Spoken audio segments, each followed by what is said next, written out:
Using the wrong caulk can ruin your project. It can crack, peel, or even leak in weeks. Here's how to never pick the wrong one again. If you've ever stood in the caulk aisle wondering which one to grab, you're not alone. Latex, silicone, paintable, waterproof. Pick wrong, and you'll be redoing the job in months. Today, I'll break it down simply so you can get it right the first time. Latex caulk, also called acrylic latex. That's your go-to for indoor projects. Think baseboards, trim, drywall gaps. Why people love it?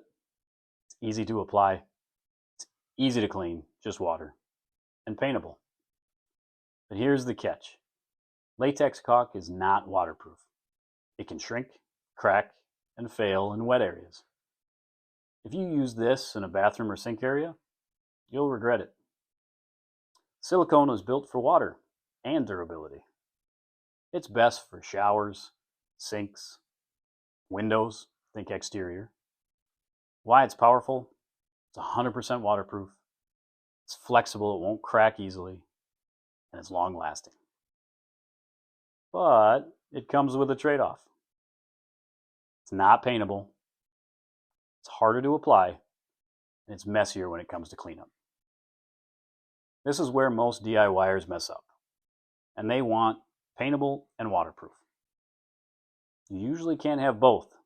Stay tuned for a video about Lexel. Let's make this simple. Latex caulk. Paintable. Easy cleanup. Indoor use. Waterproof? No. Silicone caulk. Waterproof. Flexible. Long lasting. Paintable? No. Rule of thumb. If water's involved, silicone. If paint is involved, latex. Let's apply this. Scenario 1. Think baseboards in your living room. Latex. You want it to blend with the paint. Scenario 2. Around your bathtub. Silicone. Water resistance matters. Scenario 3. Kitchen backsplash. Silicone, or a hybrid. More on that in a second. Scenario 4. Window trim outside. Silicone. Weatherproofing wins. Now, here's where it gets interesting. There are siliconized latex caulks.